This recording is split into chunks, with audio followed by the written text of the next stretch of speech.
Charity Gaming Guild proudly brings to you Charity Gaming Guild presents The Charity Gaming Guild presents the Nat Pun Pun Podcast.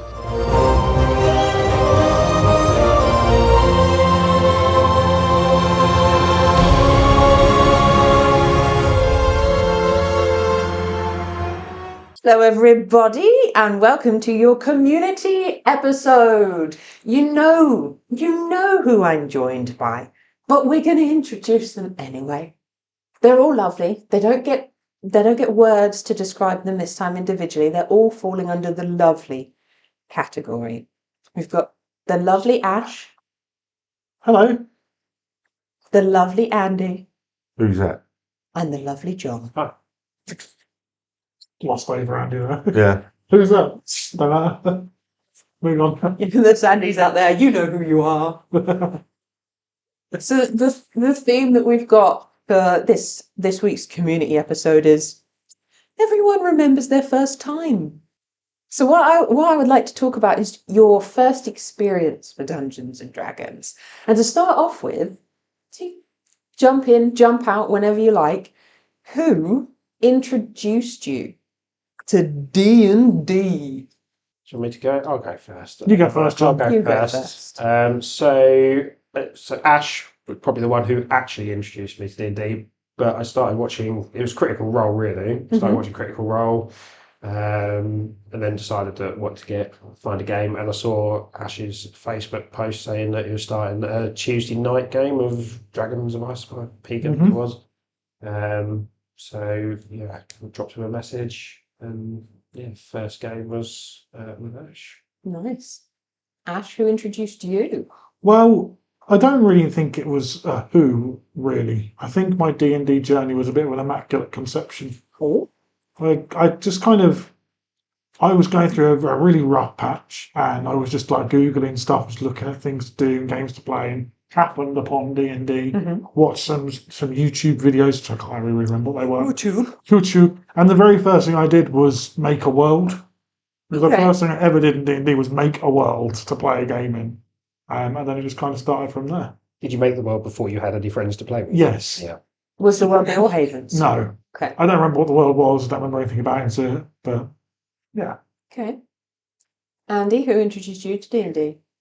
Well, like John, I was introduced to it by Ash, which is now making me think that maybe he's some sort of cult leader. Join Yes. And we are his disciples. I want the 13 original D&D players to come back. We are all worshipping at the altar of Ash. Goodness. I know, scary. What about you, Bertie? Can I? What about you? For me, Yeah. so I was introduced to D&D by some very good friends of mine. So where I live near a lot of the American air bases, and I met some people called Eric and Ruby. Lovely, lovely people, lovely couple, and they were here for a little while. Eric is American, Ruby's English, and they introduced me to it. Similarly, kind of Critical Role. There's something you could watch you might be interested in. Started listening. I was like, oh yeah, that's kind of cool. And then he was like, would you like to play? And I was like, huh? Oh, I don't know. Maybe. And that's, yeah. So I think it is one of those things where, apart from Ash, it's mainly kind of word of mouth that tends to get people into it, I think.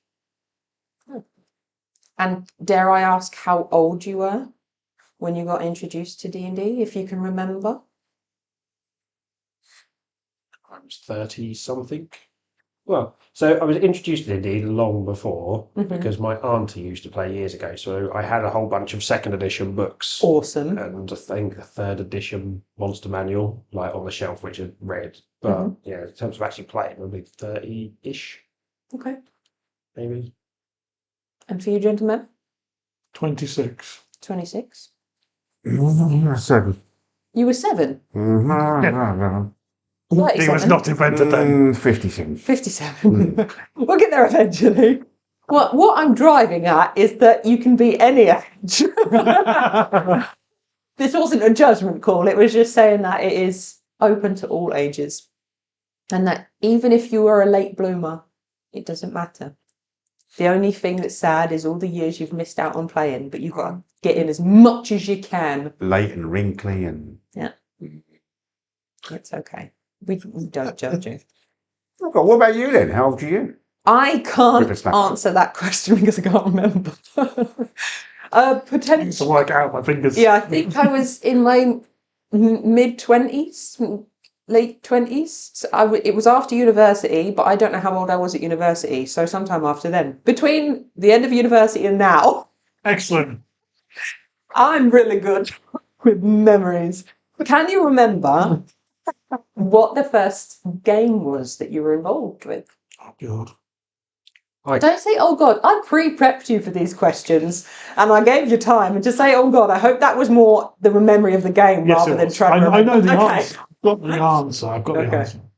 Shoot, No, shoot. go on, John. You go first. Oh, it might be a bit heavy. Well, We've got easier. my first game was at the Temple of Ash. Hey! So Ash was running Dragons of Ice by Peach. And that was my first game. Andy, you were in it. It was with Hazel, Phil, Phil, yeah. Was that it? Nathan or Rob were in the hall as well, but I don't know if that was a different table. So I've been playing longer than you. I started in COVID, like after it was COVID, after they shut all the offices down, because it was basically working from home the whole time, and like friends we'd had James, other friends were sort of falling pregnant and moving away and stuff like that. So it was basically sat at home, not doing a huge amount. So it was Jack like, shit. I want something social to do. Claire, you're welcome. We're keeping him busy. So yeah, so I started around COVID time, just before COVID, I think it was. And what kind of game was it?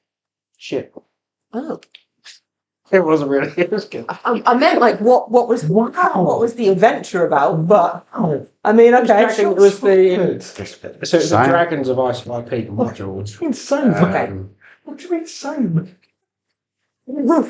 Still that Wow, I'm going to sit here and sulk now. Oh, It he's very wasn't shit. upset. I'm still here 6 years later, aren't I? Yeah, pity And probably. I still play with you on a Tuesday night, don't I? You do? There we go. There we go. So yeah, Dragons of Ice by Peak wasn't it? It was basically the campaign with a few extras thrown in. So One or two. I remember the first session. There was a festival and a manticore that attacked the festival. That's how you got the party together. Yes. Yeah, I think I based the manticore off someone I know. Oh, okay. It's offensive. Ah, And isn't anybody that any listener listening will know. But I'm still not going to tell you their name. Just in case. Just in case. Chris knows them actually. They're Chris's spirit animal. There you go. Go and speak to Chris okay. and ask who his spirit animal is, and that's who the manticore is based on. Ooh, Who? an owl. It wasn't an owl. No, It okay. was a manticore. Manticore. Aren't they part owl? They're part bird. Manticore. Manticore. They're lion, bat. Chicken. What was the first game that you? Well, similar to John, in as much as I was dragged to the Temple of Ash. It was actually round Ash's house. It was in his in his kitchen. In his garden. No, it's in You weren't his allowed in the house. Yeah, we don't know. We don't know. Yes, it was in his kitchen, and I was a little bit. I'll go admit, I wasn't necessarily looking forward to it. I was a bit dubious. Okay. Not because of this isn't because there's a flip side to this. There's a flip side. I mean, I'd been aware of D&D for some time because I've been playing board games and tabletop war games for a lot longer. But D&D was one of the games I just thought, I'm not sure I can get into that. You know, pretending to be someone else and putting on a silly voice just didn't appeal to me. Here we are. Yeah, and then Ash sort of introduced me to it, and it was one of the starter sets, wasn't it? Where I wrote it. Did you? No. Yeah, called Champion's Heart is what I ran. It was for you, Hazel, and No. We played in your kitchen first, and I'm sure it there was. was the kitchen game. Was it? Testing Oh, everyone's okay. memories. All right, okay. So yeah, and I sort of started playing it, and just got more and more into it, and then I think I might have punched Ash for not introducing me earlier. It always amazes me when you say that you couldn't think of doing silly voices and characters. I can't imagine you playing Warhammer like 15 years ago or whatever and not doing a silly voice for your general when your knights charge across the table.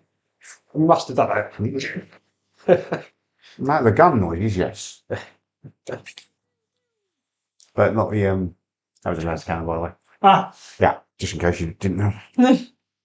But no, never actually voiced characters when I'm playing tabletop games.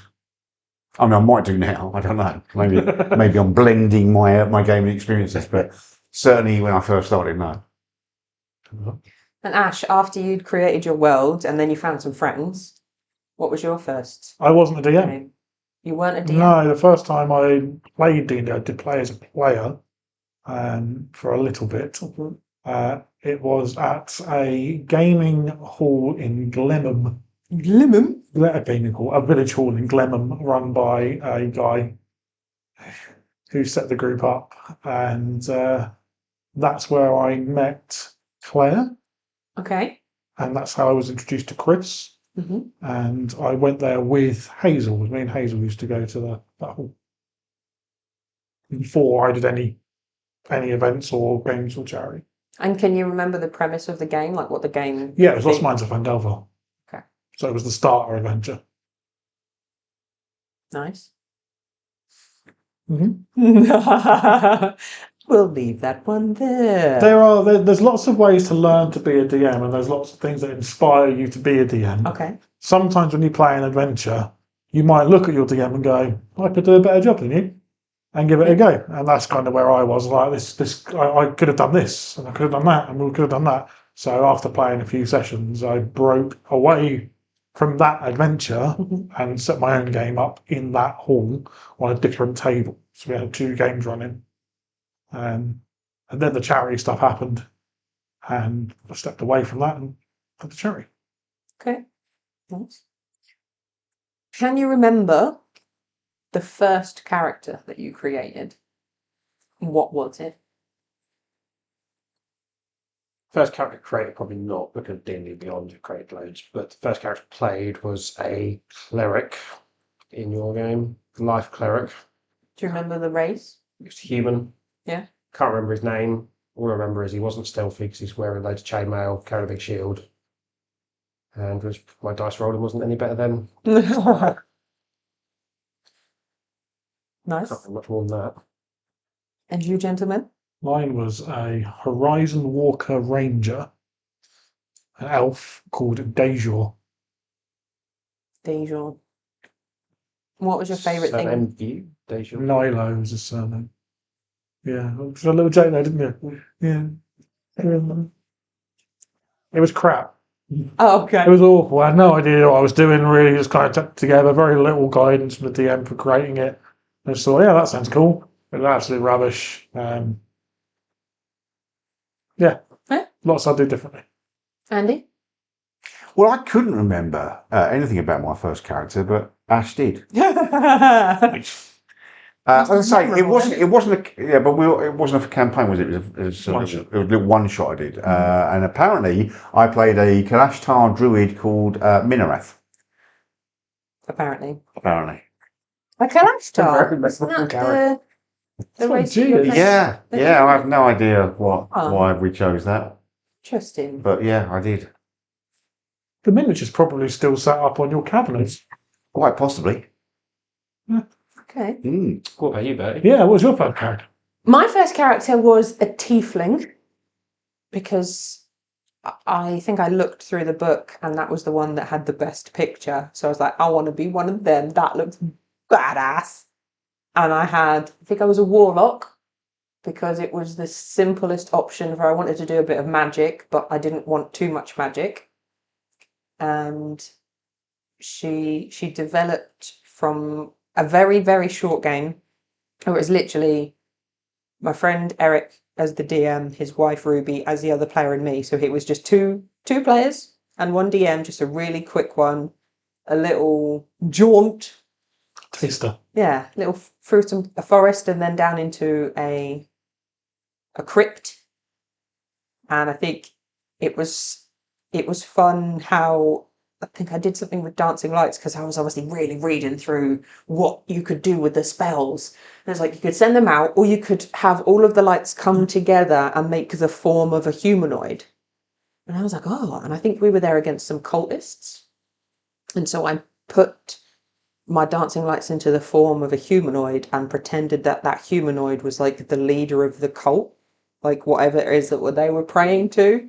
I was like, rah, rah, rah, rah, yeah, do what we say. And obviously, because there's only two of us, it's like, if we get into a fight, we're dead.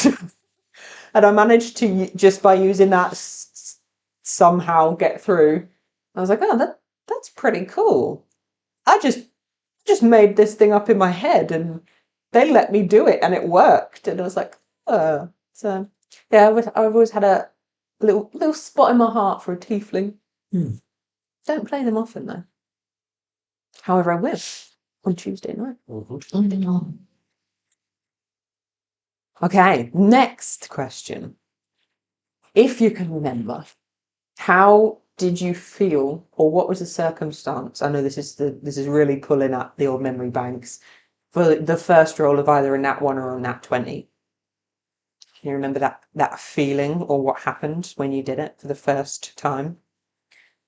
Well, nat 1, I just thought, don't change there then. And when I get a nat 20, I'll tell you. Okay. You say that like you didn't get some in the game we played a couple of weeks ago. It's true. It's true. I don't know. I'd say I don't think hitting the nat 1 really has an impact on me because I know that that's what I'm going to roll. I have definitely annoyed the dice gods at some point, and they are punishing me. So, I mean, Ash has seen me when I've done 40k and I'm rolling like 10 d6s, and guaranteed 5 of them will be a 1. It's quite funny to see, actually. So the nat 20s are a big thing because they don't happen that often. I mean, I know that, well, with the exception of Becca. Yeah, Becca at World Handle, yeah. Yeah. They don't happen that often for any of us, but for me, it does feel like they're very much a rarity. So I do get really excited. Yeah. I don't remember, but I think it's interesting that I don't remember because we put so much on a nat 1 and a nat 20. And yet what is memorable about our games aren't the nat 1s and the nat 20s. Yeah. It's the stories, it's the people, it's the characters. That's the memorable part. Yeah. I genuinely can't remember. Do you have widen it out to make it maybe easier? Do you have a single memorable nat 1 or nat 20 for something that happened and you were just like, wow, that came in clutch, or that really just screwed me right now, and it sticks in your mind? Yeah, there is one actually, which is when myself, Andy, and you, Bertie, were playing in Chris's campaign. I was Zaphon. Yeah. And we went, I don't know if you remember, we went inside like a snow globe. And there was a house. And there was a lich in this house. And I cast Witch Bolt. So Zaphon was a warlock. I cast Witch Bolt, obviously at a high level, and got a nat 20 on the damage. It's like 120 points of damage to this creature. Yeah. That's probably the most memorable nat 20 I've had that I can remember. Nice. John? I don't remember how I felt for the first nat 1 or nat 20, but I always find nat 1's more exciting than nat 20s. Nat 20s, I know what's going to happen. You roll twice as many dice, you can do something like damage cool, but nat 1 is somebody else. Like, you're trusting your DM to do something fun and cool with that instead, and I think that's more exciting.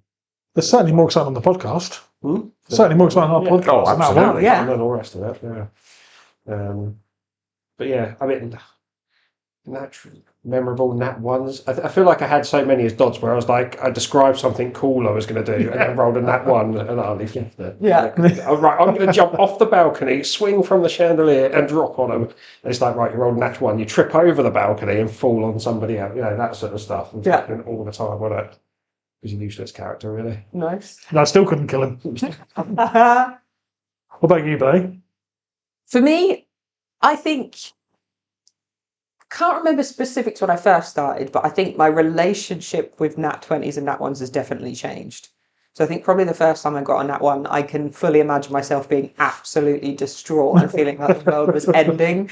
Like, this is just failed. This is the worst shit in the world. I hate this game. I'm never playing again. Everyone's better than me. But now it's quite fun. When you get a nat 1, I don't mind them because I think that's the fun of the narrative of it, especially when it's in a narrative situation and failing at stuff epically. It's like, yeah, that's a real character. For me, the nat 20s, though, is I've been quite lucky in that I've had some epic nat 20s come in at clutch moments. So I had one instance where, so in the game that we had with all of the dragons, On Wings of Gold. yes, I was the last person to roll, and I rolled double nat 20s to like end the fight, and we won. And I was in another game with some of my friends, and I had triple advantage or whatever, and I rolled 3 nat 20s all at once Wow. to have something happen. And I was like, wow. But the best one is actually not a nat 20 or a nat 1 for me, is I rolled 100 on it wasn't even a percentile dice, it was the 100-sided dice. Dice, nice. And it was, it was an absolutely insane high stakes roll. It was like, the only way that you can get this thing to happen is to roll a 100 on that dice. I was like, well, I'll give it a shot. And I rolled it, and I don't even know what it was, but just the feeling of seeing, because it's so many faces. I'm like, which one is it? What have I rolled? To then figure out I'd actually rolled 100. I was like, I don't even care what I've managed to do. Just the simple fact that that number is on top on this dice, I'm so excited right now. That was like the peak for me when it came to my dice rolling. So anytime you ask us to do a percentile, I'm so excited. Maybe I'll again. It might not be what I need to roll, but if I can get it, that's so cool. I will come back to you, Andy. Did you think of an example? Because I only asked you about your feelings about it, but if you thought of a memorable nat 1 or nat 20? Not memorable per se, but I know, going back to the point I made earlier about offending the dice gods, I know that that's the case because there are 2 games I love to play, tabletop games, where actually dice rolling is the reverse of most games. So you actually roll low. So a 1 is actually a critical hit, and a 20 is a critical miss. And when I play those games, I will roll lots of 20s and lots of fuck all 1s. Amazing. So no, I can't think of anything specific. An event. I'd probably so few and far between them. That's fine. Maybe in your new campaign being run by John on Tuesday nights. That's when you're gonna. We'll make room for them. We'll hold the moment for them to make the momentous for you. So where you came into it for the first time, if you were nervous or uncomfortable or unsure, how did you overcome it, or what methods were used at the table to kind of help ease you into the game? I think for me, so having watched things like Critical Role, having had to play around with D&D Beyond to help with kind of the comfort level, I suppose, of like, it's not that, like, I understand enough to feel comfortable to go in and play and not look like an idiot. Yeah. Not that that's actually necessary at all. Now I've played it and realised I don't need to know any of that stuff. You can just rock up and wing it and figure out as you go. But I think I was a bit like, because we hadn't spoken in years, really, had we? We went to school together, and after school drifted, like, didn't keep in touch or anything like that. It's been years, so it's kind of like, do I message? Do I not message? You know, whatever message now goes, you're a knobhead, no thanks, or whatever. That's the sort of thing I'd say, to be fair. Really likely to say that now. Probably, yeah.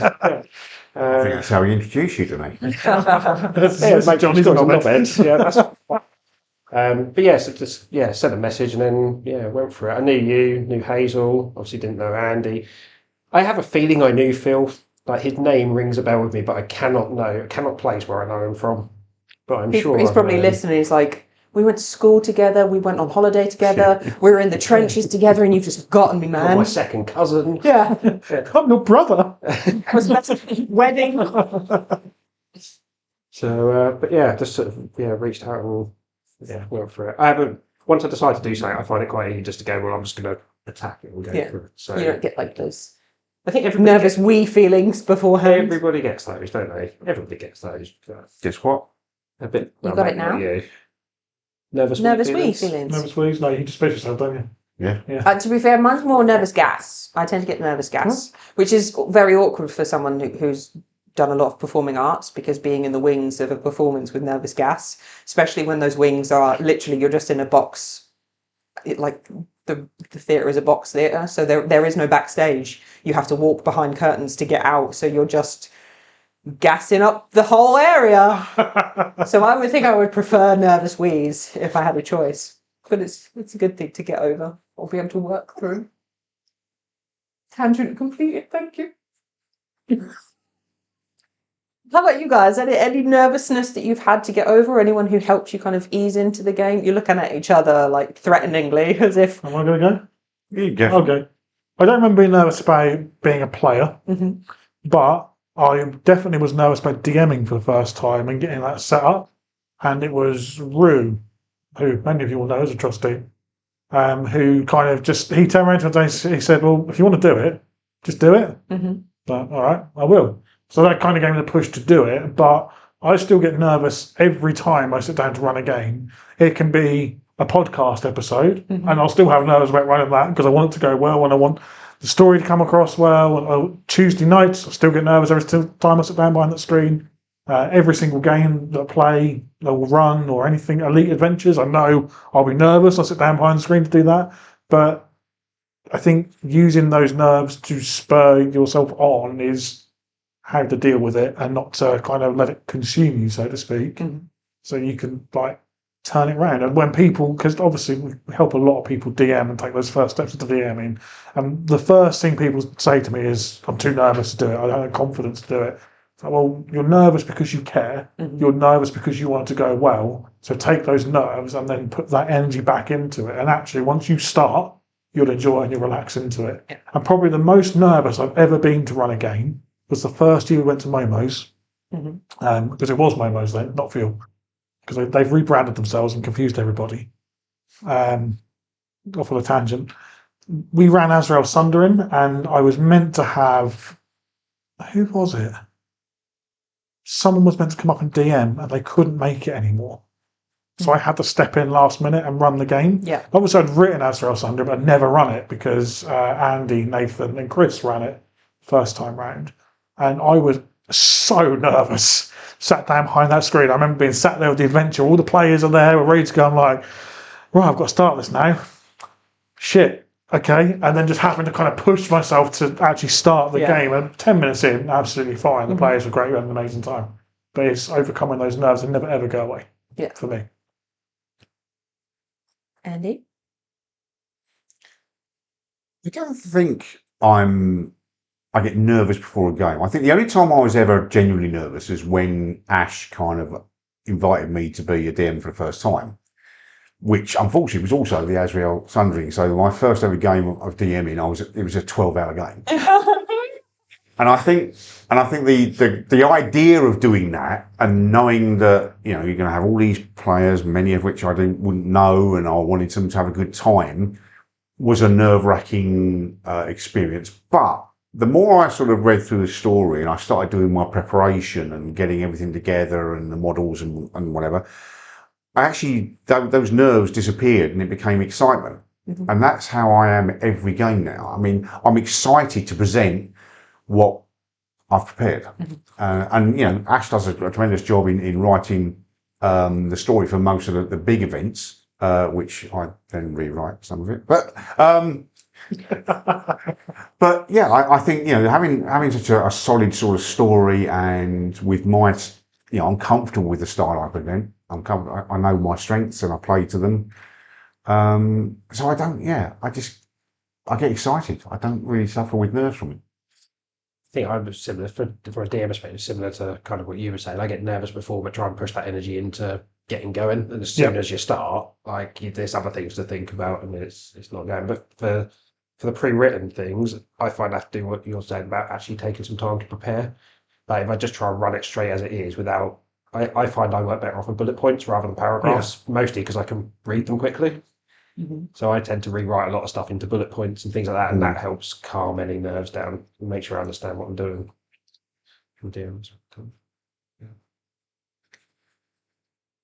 So for me, I think... We weren't asking. Well, okay, I'm answering the question. It's my episode.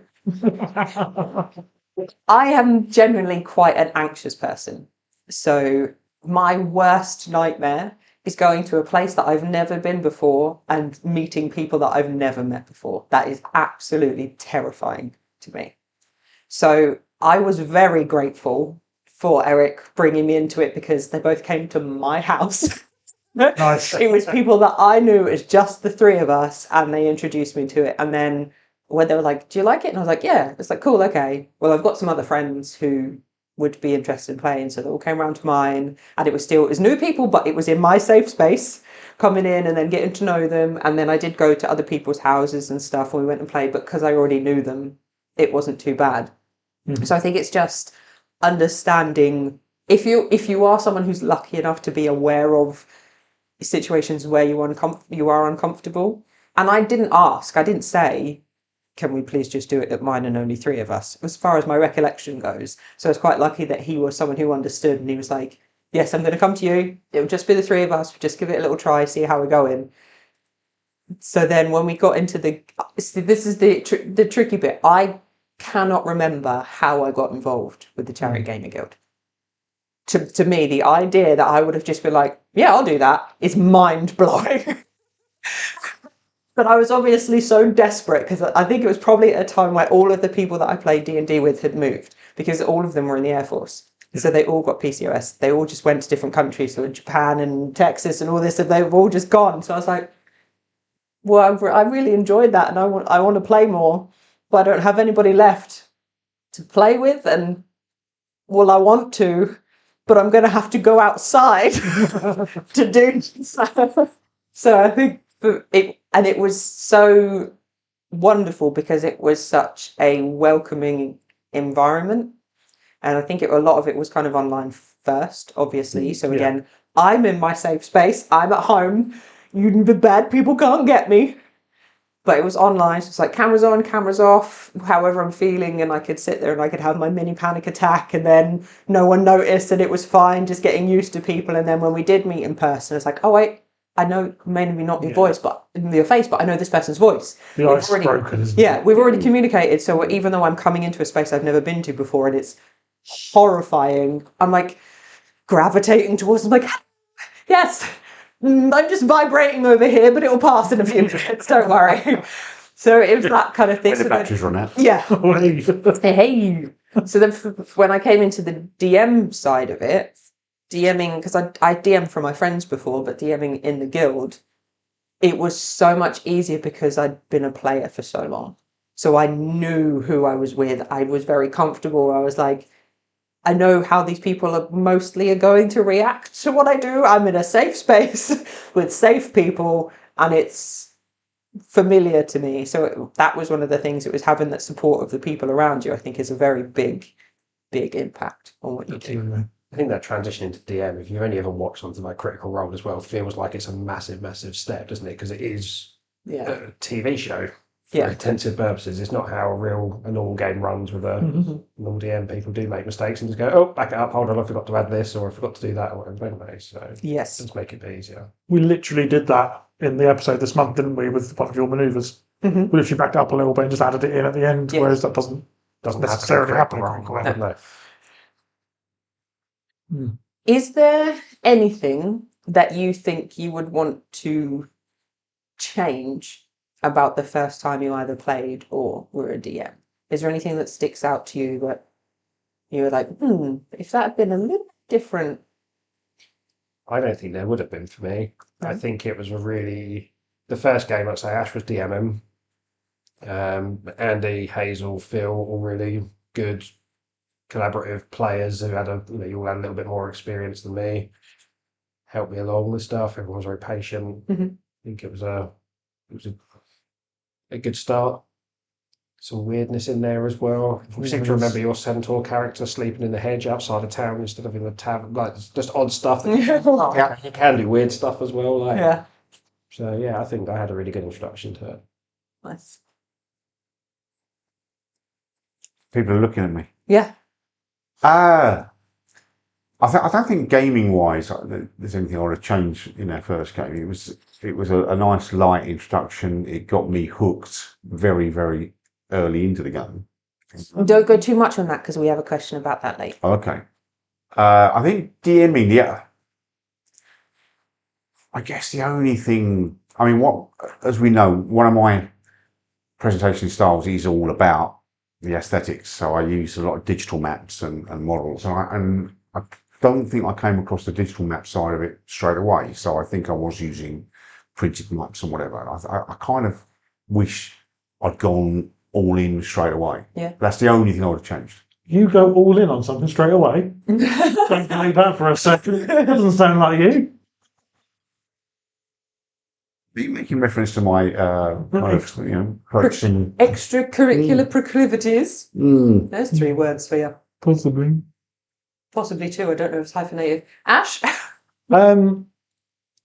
I wish that when I first DM'd, I hadn't run a pre-written adventure. I just ran something I'd written. Okay.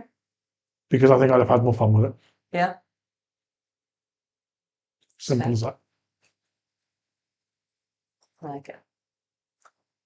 Can I answer the question, or are you going to get upset? Go on, Bertie, answer the question. Go on, Bertie. So mine would be probably, again, similarly under the DMing. The first time I DM'd, I think it was Princess of the Apocalypse book. That was my first. That was my first. Prince of the Apocalypse. Yes. Wow. And Intense, huh? Ooh, that's a tricky one. Yeah. so for me, I wish that I had actually read the entire book through. Yeah, not surprised. Because it wasn't too bad. I did read most of it. I think the issue is that we only got to a certain point, and then quite a few of the people that I was playing with had to leave because they were being sent to different countries. So I was like, I don't want to carry on with them. A lot of them were going. I was like, we need to end it. But we weren't at a point in the story where we were anywhere near A sensible stopping point. Yeah. So I think in the end I ended up making it up, but because I wasn't familiar enough with D&D, it was, I do feel bad for them. It was a shit ending. I transported them to another plane, like one of them got stuck in the water plane and was drowning. One of them got stuck in the fire plane because it got messed up and was just burning. And the ones who actually got to the right plane ended up fighting a monster. And I was like, it has to end. It has to end here. And so it was a titan, basically, is what they were fighting, and they were maybe a level 7. And I was like, oh. So the whole point of it was to end it. So one of them, it flicked them with his finger, and they just got yeeted across this cavern and just hit a wall, and it's like instant death. Because I was like, I have no idea how to get this. I want it to be epic, but I hadn't. Brilliant. I love it. Love it. How to get that like player, enjoyment for the end. And the worst thing, we would never listen to this because he doesn't give a crap. But the person in the group that I was the least fond of is the one who somehow, because of his stupid character build, survived. I was like, for fuck's sake, this is so annoying. So I think I ended up somehow killing him. I think he was the one maybe that got flicked across the cat. So I was like, you can't survive this. Get out of here.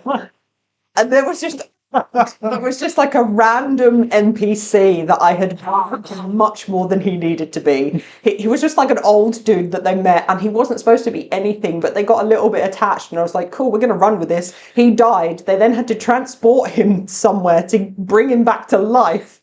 It wasn't in the book at all. I just made all this crap up. And then he appears.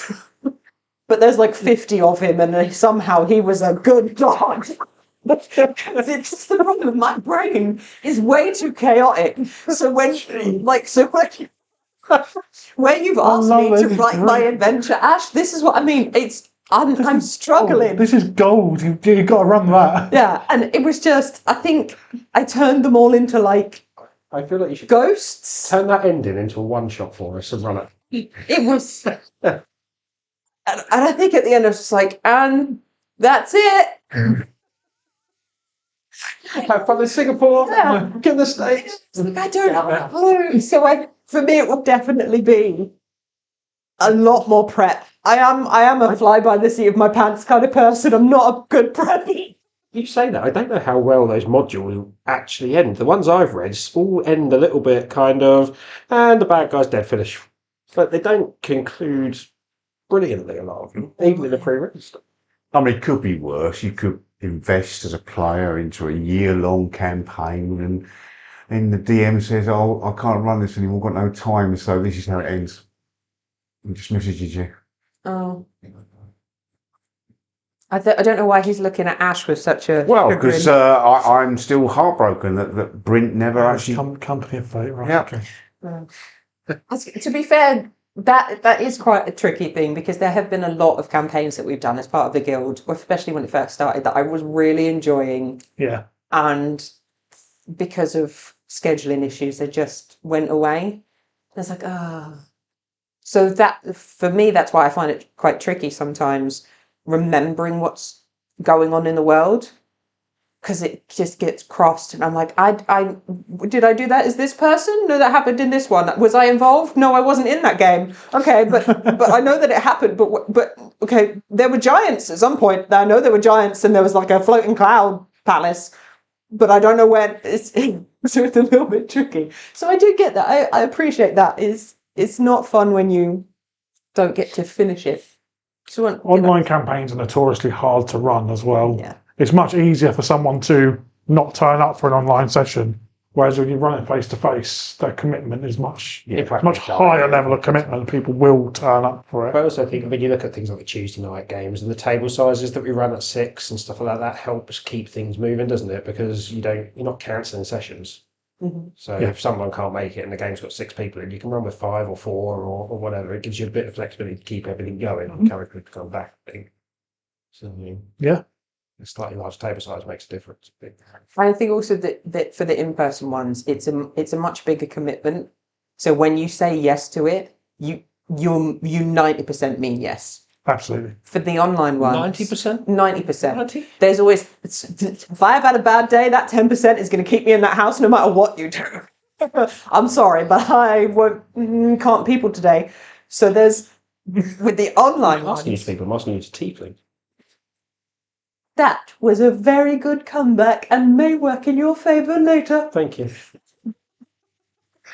The online ones, it is a case of it's very easy to be like, well, you're already in your house. I was already sitting in front of the TV.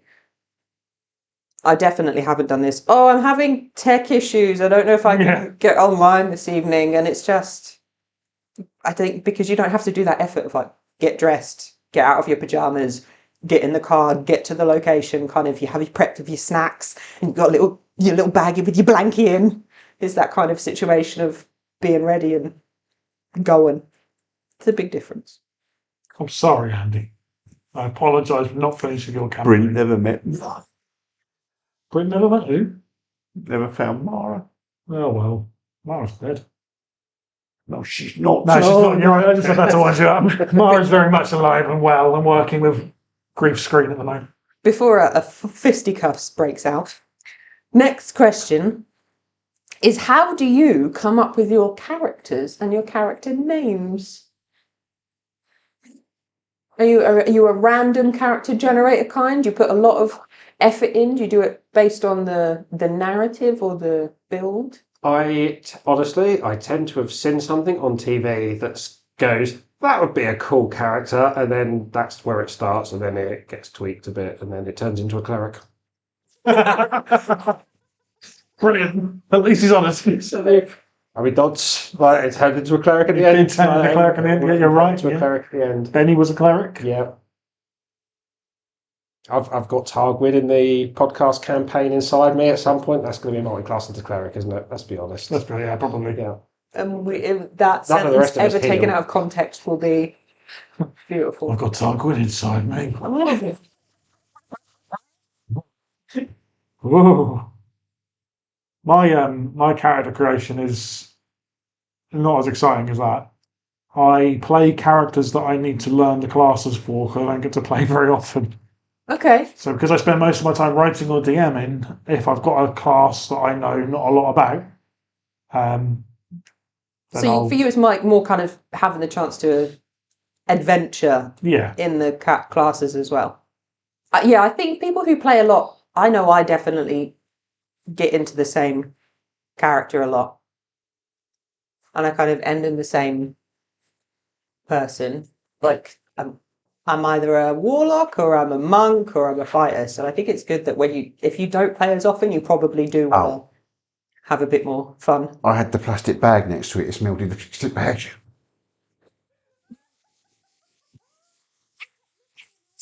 I'm like, what's going on? I was like, there is a bit of a So weird just going on. Just for our listeners, the heat wrap was melted in a plastic bag filled. Yeah, with, my plastic bag was smoke. right next to the So we've heater. been breathing in very, very bad bag toxins. So if there aren't any future episodes, you know what? And actually, dear. my top is very hot. Oh. Fire! Mm. Oh goodness. Oh, and it's a bag for life as well. That's Not anymore. 15p That's even more straight down the drain. Hold on. Make sure Is the there anything contents in the inside bag? aren't damaged. Yeah. It's got me. It's glued all my tombstones together. Oh. Oh no! Quick. That's hot. Make down a bit. That's Burn yourself. yeah. Oh, that's stuck. Oh gosh. Mm.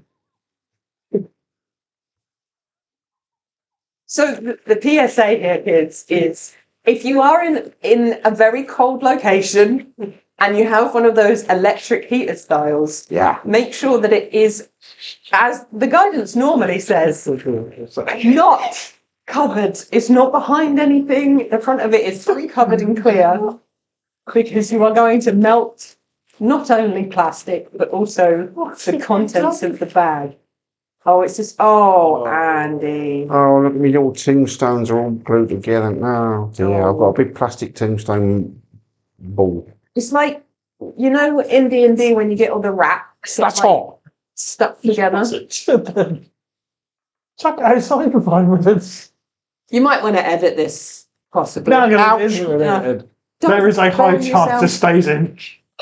Just pre-warning. I looked it up and I was like, is it smoky? Is it just my eyes? I can smell something. 9 times out of 10, it's just my eyeballs. So that's why I was like, no, that seems Are normal. they Yeah. all gone? All the or little some places. salvageable? Oh yeah, no, I've got a whole. Yeah, they're all right. They'll be all right. Don't open for too long, though. Sorry, just I know. Mm. I can feel my toes and I don't want to not be able to feel them again. My God. The fun thing is if you hadn't said anything, we would have been oblivious. It would have been like an ooze of tombstones in the bottom of that bag. Oh. Well, that was fun. So Andy, how do you come up with creating your characters? Well, I melt them by fire. Characters. I often choose the class that I think will be easier to play because I do struggle with detail. I do struggle to sort of get to grips with some of the more complex rules. So I'll pick a class that's easy to run. I'll also look for something, because I don't know if you've noticed, but sometimes I like to be a bit of a joker. So sometimes I will look to see what comic opportunities will arise from that, like, you know, setting fire to a bag of props. I think that I did that deliberately to make you all laugh. Your character names. Well, that can vary. Sometimes I will just blatantly use the name of a character from a TV series or film that I like Riddick from the films. Sometimes I'm a little more creative. Sometimes I'll just randomly make names up. Oh, that sounds all right. But more recently, I've kind of used rude words but written them backwards. Which is a legitimate way to create a character name. Yes, Good enough. absolutely. Beautiful. You see, I mean, it's like, you know, I'm sure people have picked up on the character from this campaign. Gee. Gary. Yeah, Bob. spot. Yeah. And if you haven't, surprise! You have that. Yeah. I mean, there's a warlock I want to play called Sinep. Sinep. Oh, is this one I've got to write down and then Oh, read yes. backwards? Oh, I thought it was starting with I a don't know why. C. I don't know why I whispered it like, Whispered like the we word. don't swear on the podcast. I can't say that word. For the audience who didn't get it either, it didn't begin with a C. It began with an S, and it is penis written backwards. Absolutely. Yeah, because I'm very mature. Yeah. Did I mention I set fire to my bag? Ah. Wow. So yeah, I mean, I think for me, it's more about how much fun can I bring to a game with my character. You know, whether there's any traits that I mean, it's like if I play a little goblin, then I've got a stupid little voice and I'll be aggressive, but knowing full well I can't follow through with my threats, that sort of thing. Yeah. So yeah, and we know that there was a bodily function related theme to Thorin. There's been a bodily function related theme to a lot of your characters. Well, that's very either true. in name or in Yes. action. That's why you were so excited about the fart fire. Oh in the yes. previous Yeah. market. I'm sure he will be brilliant. I have to think of a really creative name for him as well. Sorry, I'm just It's fine. playing about more. Just fiddling. When it comes to my characters, I start off with the best of intentions. I try and think of being a thespian with a TH. I enjoy playing the characters. I love acting. It's an absolute joy for me. So I like creating a character of the type of person that I would like to experience being for a little while. So like a really, tall, muscly, confident woman who just walks in and does the thing and then gets out of there. The problem is, every single character I create starts off with the intention of a very timid and smart and kind of fun one, and it always kind of degrades into just being another version of me, who is this absolute chaos pot of nervous energy and can't take anything seriously, and most of the time gets too overexcited and ends up potentially ruining things by not staying in character. So I have the best of intentions when I start. Like, I quite enjoy playing men, but what's fun is that unless I put a stick-on beard on my face, the amount of times at a table when I've been referred to as a female when I'm playing a man, and I've got my character picture and it's like a shirtless man with huge rippling muscles, no hair, like a long beard, and you talk like this, and it's like, and what's your character? What's she doing? I'm like, how else do I convey that I'm trying to? I was really into it. I was really into being a dude, and now I'm Bertie. I'm just Bertie playing at a table in this game now. But that's fine because she enjoys it too. See, that's raised a lot of questions for me, but not D&D related. Okay. What's your question? Is it a podcast, friend? No, It's not. No, because you've already spoken about how anxious you can be and how you're nervous, and the worst thing you think of is going to meet new people in a new place. Yeah. But you also do all this acting and thespian, and so you're going to be standing up on a stage in front of a load of strangers. Yes. So how? Stage lights, darling. Ah. I can't see you. Oh, okay. I mean, you know they're there. I do. I know they're there, but if I can't see them, but also when I'm on stage, I'm not me. I'm someone else. Okay. So I sing, and I sing on stage. If I sing on stage as a character, I'm absolutely fine. If I go on stage as myself and I sing, I'm so nervous, my full body shakes. My friend asked me to sing at her wedding, and I had to, whilst singing, slip off my shoes because I was shaking so much that my heels were vibrating, going on the floor. It's that bad. So the stage swipe stuff it's a whole different ballgame. Try and explain that to people as going, can't see you and I'm not me. So it's absolutely separate. So there's your answer. Thank you. Final question. Did you answer about the getting into creating characters thing? Yeah, I said about using it as a research opportunity, basically, because I DM and write so much. To be fair, it was at the pinnacle of the smoke and fire. Yeah. So if you're not sure, if you want to go back, listen again to that section, just in case you missed it. It wasn't interesting, don't worry about it. It was good. It's good. There are different options. So, final question for this week's episode is: what hooked you for D&D? What was it that made you go, I want to do this again? I think it's because I laughed a lot. Yeah. I think it's as simple as that. I don't think I've ever played a game of D&D where we haven't laughed at some point. Like, properly laughed. Good old belly chores. We do that a lot on Tuesday nights. Yeah. Particularly. There's a lot of silly stuff, isn't there? Which means we're all having fun. But even in the serious stuff, we end up laughing at some point, don't we? Weirdly, the more serious it gets, the more stupid the jokes get. But So it's the funny for you. Very nice. Ash? Specifically D&D or like where we are now? We can give an answer for both if you want. Okay. One for each. So specifically D&D, I think it's the feeling, because I DM a lot, I think it's the feeling of being able to be in control of everything, but being able to facilitate the situation and to have people interact with something that I've made and enjoy it, and to see people enjoy the adventures and things like that. That's what I love, is seeing people. Like, I'll write something and I'll put it in the game and I'll set it all up and I'll just sit back and wait and just watch what the players do. And I talk about that a lot with the DMs, is silence is important. Don't feel like you have to fill it, let your players fill it, just sit there quietly. And just seeing how people pull things apart and interact with things and do things in ways that you never ever expected them to do is hugely rewarding for me, massively so. So I absolutely love that. And for the charity side of things, seeing our community come together and grow into what it is today is what keeps me doing this over and over. And we do a whole year.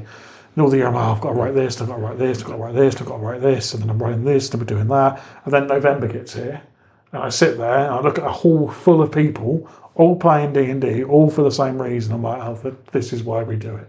This is why we're here, because we spend all year building up to this point. And especially last year when we sat in that hall, loads of people, and Carl and Joshua from the James Anthony Foundation are sitting at your table, Andy, and are playing and having an amazing time. I'm like, yeah, this is why we do it. Nice. Andy? I think a lot of what Ash has said, I will mirror. I've always been the classroom clown. You know, going back to when I was at school, I would always be the one that tried to make people funny and laugh. And I get a real buzz out of making people smile and laugh. So to sit there and have the opportunity to give people a few hours of imaginative freedom and fun, it to me it's a high. I just love doing it. Nice. What about you? For me, it is trying to think of the best way to explain it. You know, there was a point when you were a child, when you were playing with your toys, and the thing that you were playing was genuinely happening. Like what you were imagining. I remember playing with like a Barbie and a Ken, and I wasn't playing. Whatever I was enacting was genuinely happening because your imagination is so strong at that age that it's really occurring in front of you. And there was a certain point where I was playing and I was like, oh, these are just toys. That's gone now. Acting is another way of getting into that, but there are a lot of constraints. It's, unless you're doing improv, it's very much these are the lines and this is the scene and you're just doing the same thing over and over and over again. And it's fun and you're getting that kind of performance side of it, but it's still very limiting. Video games, that escapism is brilliant, but you're limited by what is happening in those games. D&D is, as far as I'm concerned, the only game that I've come across so far as an adult where you get to have the same freedom and abandon as when you were a child to genuinely be playing and seeing what you were experiencing with your imagination with no constraints. There are no limits on it. And it is just the best game. You can do anything. You can be surprised by stuff. If you play the same video game 5 times in a row, the same thing's going to happen. You're never going to be surprised. If you play a D&D game 5 times in a row, it's never the same. Yeah, the main plot points and that what happens, but even those can change. You never know what to expect.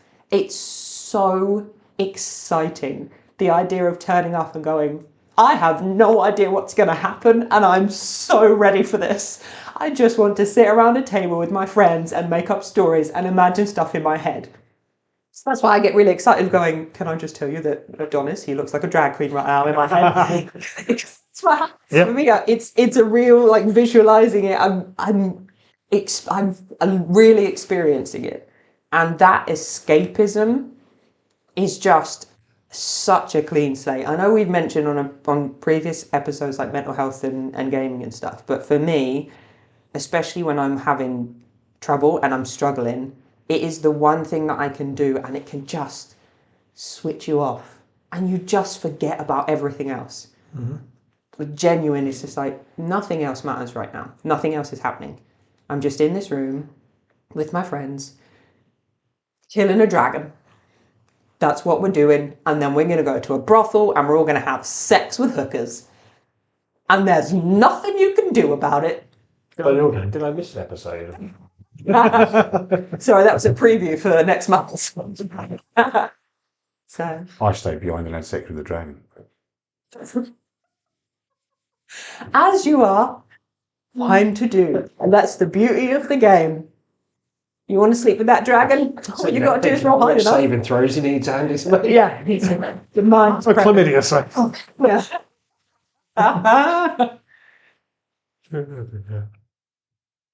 Well, thank you all for listening. Thank you for joining us. We hope you've enjoyed the episode. And we look forward to catching up with you on next week's episode. What will happen? Ooh. Say goodbye, guys. Bye. I'm off to buy a fire alarm.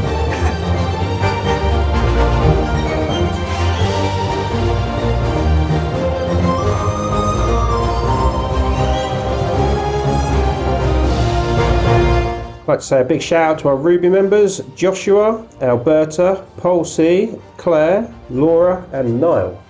Our Sapphire members, Kylie, Dave R, Gary, and Emerald member, Stuart. Our Diamond members, and remember, diamonds are forever. It's Zeke, it's Chris L, Martin M, Dave F, John, Bertie, Ash, and me. And of course to our Ruling Council members, Chris, BT, Sophia and JP. Thank you to everybody for your continued support. And if you're not a Patreon member, please head over to patreon.com/charityDND where you can join the Charity Gaming Guild and support us today.